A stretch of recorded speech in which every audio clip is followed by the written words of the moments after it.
Chapter 12 Glass Cannon Part 2.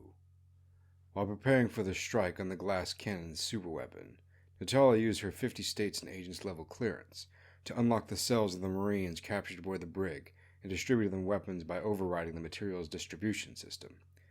Natalia then radioed them in and said, "Marines, you're being rescued, but until the Glass Cannon's superweapon is permanently disabled and weapon system put back under U.S. control, the evacuation craft cannot get into a safe distance.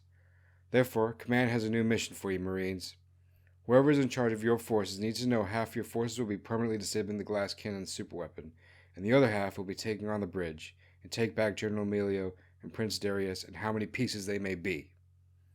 The Marines then got geared up and took over the brig and started taking the Glass Cannon back from the Valkyries. General Emilio then notified the jailbreak and dispatched all available forces to deal with the new threat. Meanwhile, Natalia made her way towards the brig, with charged plasma pistols in one hand and a Colt 1911 in the other. And no matter what Emilio's forces threw at her and her companions, an overcharged plasma pistol and a headshot with her sidearm made all their weaponry and armor all but useless. Then with Tatsu amongst them, Tatsu used her sheer force of a lightning dragon magic and strength to break through all physical barriers and blast doors.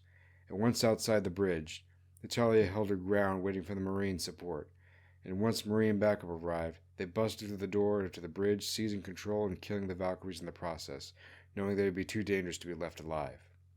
However, Prince Darius was nowhere to be found, only General Emilio, who was killed in the firefight. If I had a superweapon.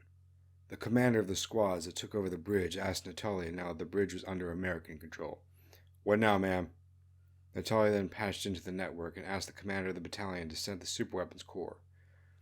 "What's the status on destroying the superweapon?" The commander then answered, "We're doing the best we can, but we don't have enough explosives to destroy this thing. If you can somehow get the superweapon to fire, it should cause enough damage to rip itself apart." "Thank you, Commander. Now that we control the bridge, we're firing the one shot we've got to take out as much of the Valkyrie fleet as we can." The Glass Cannon then detected Grand Admiral Jenkins' false surrender fleet come out of FTL speeds off the Glass Cannon's bow, and seizing the opportunity, Natalia used her Tanuki illusion magic to impersonate General Emilio over the comms and order the Valkyrie fleets. "Align the fleet formation towards off the Glass Cannon's bow with the weapons ready. I am expecting a false surrender." A third of the Valkyrie fleets complied with them, moving into position off the Glass Cannon's bow, and directly within the line of fire of the Glass Cannon's superweapon. Natalia then patched into Grand Admiral Jenkins on the secure channel and said, "I don't have time to explain, but your fleet needs to take evasive action now. The Glass Cannon is about to open fire on the Valkyrie fleets and vaporize the ships off its bow with its superweapon." And just when Valkyrie fleets caught on to what was going on, it was too late, as Natalia gave the order to open fire, vaporizing 30% of the Valkyrie fleet in a single shot of the Glass Cannon's superweapon, and destroying the superweapon in the process. Natalia then gave the order to use the Glass Cannon's secondary weapons to target the Valkyrie fleets and destroy as many dreadnoughts as possible before the Glass Cannon runs out of ammunition. And by the time the Glass Cannon had run out of ammunition, it had already destroyed 88% of the Valkyrie's dreadnought fleet, and with the rest either fleeing or refusing to surrender. Last one out gets the lights. As the Glass Cannon ran out of ammo, Grand Admiral Jenkins called in reinforcements to deal with the remaining Valkyrie fleets that refused to surrender, and Natalia gave the order to evacuate the Glass Cannon while she would start the timed self-destruct sequence. But the moment she started the self-destruct sequence on the bridge, the reactor safety override was damaged during the battle, making a timed detonation impossible. Natalia then hit the console, breaking the screen. "Damn it!" Sylvia then stood at attention and asked, "What's wrong?" "Reactor override is broken, which means you're going to have to overload it manually." Grand Admiral Jenkins then appeared aboard the bridge to see Natalia and her companions with a squad of Marines.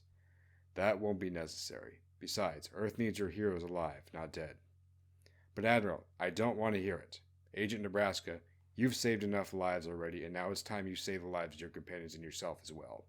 I will handle the self-destruct sequence and arm the nuclear warhead to destroy the Glass Cannon, while you get to the evacuation craft. I'll follow you on the way out once the bomb has been armed." Grand Admiral then used his registered clearance to activate the timer on the nuclear warhead and used his clearance to trap any remaining Valkyries inside the glass cannon as it began to rip itself apart from a 50-megaton bomb inside. And while getting away from the glass cannon aboard the evacuation craft, Natalia looked outside the window at the self-destructing USS glass cannon, thinking about the lives that could have been saved if it had never been constructed. But while distracting her mind from it, she took a head count of her companions and found Titania, Tatsu, Patches, Agron, and Sylvia were all still there, only to remember Prince Darius was never confirmed killed in action, and that he may still be out there, plotting more bloodshed against her country and people. Dark Skies. Prince Darius, although by himself, having escaped death with the destruction of the glass cannon, looked at the ground while the rain darkened the sky, thinking, "Though I have done what I could for my people, you would still be ashamed of me, Father, for having fled rather than die in battle. Yet I feel shame not because of what you would think of me in the prideful heart of yours, but because I couldn't be who the Valkyries needed me to be. Now they suffered because of my own ignorance in having partially followed in your footsteps. If only the things didn't have to be this way where my ignorance caused the untimely deaths of thousands of my own Valkyries. And now I am stranded with my Valkyries as vagabonds in a foreign land. They do not speak like us, look like us, nor are ruled by men, but worship their queen as if she were their patron goddess. But even still, she does not see herself as such, and humbles herself, and perhaps this trait of hers is something we have in common. But I doubt there will be any refuge for the Valkyries in her queendom, knowing what my pride did to the place she once called home." Darius then looked up towards the dark sky as the rain began to subside, thinking, "But even in this moment of weakness, this dagger in the Valkyrie's flesh shall be a new source of life, one where the pain shall humble our pride and lead us to things that truly matter.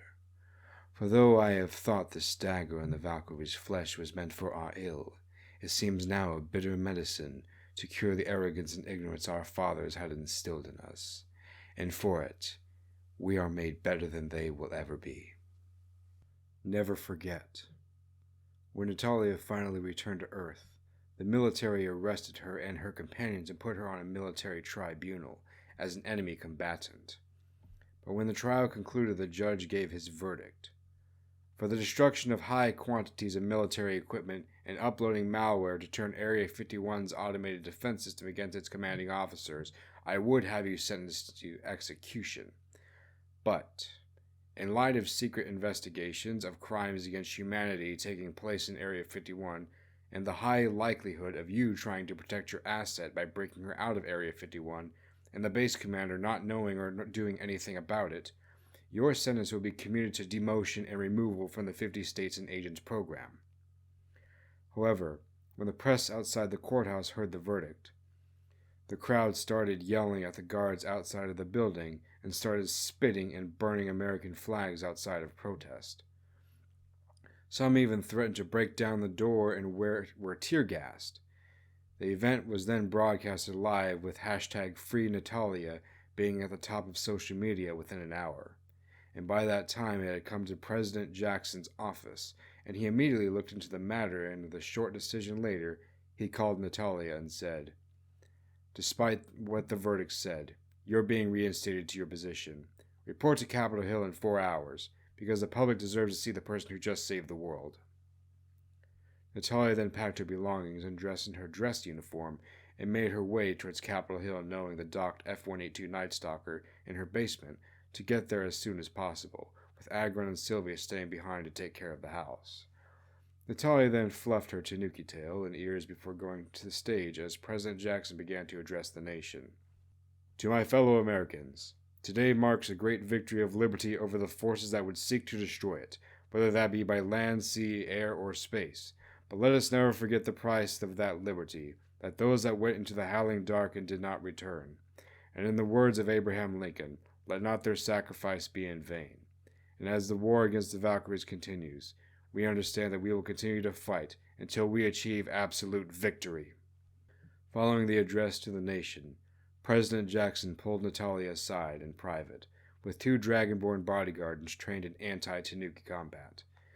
Considering what you did in Area 51 in destroying key systems and breaking Titania out, that resulted in the death of a few men, I would have you sent to absolute hell in Guantanamo Ice Shelf.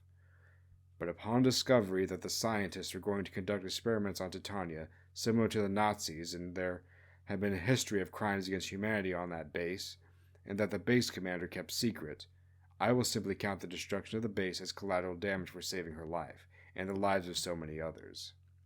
Since then, those scientists and officers have been sent to prison for crimes against civilization. But considering what you did to one of your fellow agents and not following the proper chain of command, you're being assigned a partner until you can prove yourself worthy to work alone again. And when President Jackson said those words, Agent Iowa stepped out, shaking Titania's paw hand with his and said, "Name's Bruck Ringtail. Nice to meet ya." Natalia then crossed her arms while fidgeting her tanuki tail. "So, I guess I'm working with my old partner then. Splendid." Buck then laughed while raising his hands and brown tanuki tail with black rings. "Hey, at least you're not stuck with Agent Texas." Natalia then loosened up. "I guess that's one thing we can agree on. The second one would be that our relationship is purely professional." Did you know this? Noob combo. Natalia using an overcharged plasma pistol and a headshot is completely referenced to the Halo community as the noob combo, and is a real cheap strategy against elites in campaign and against most other players in multiplayer matches. A nod to the ending of Halo 3, when President Jackson says, "Let us never forget those who went into the howling dark and did not return."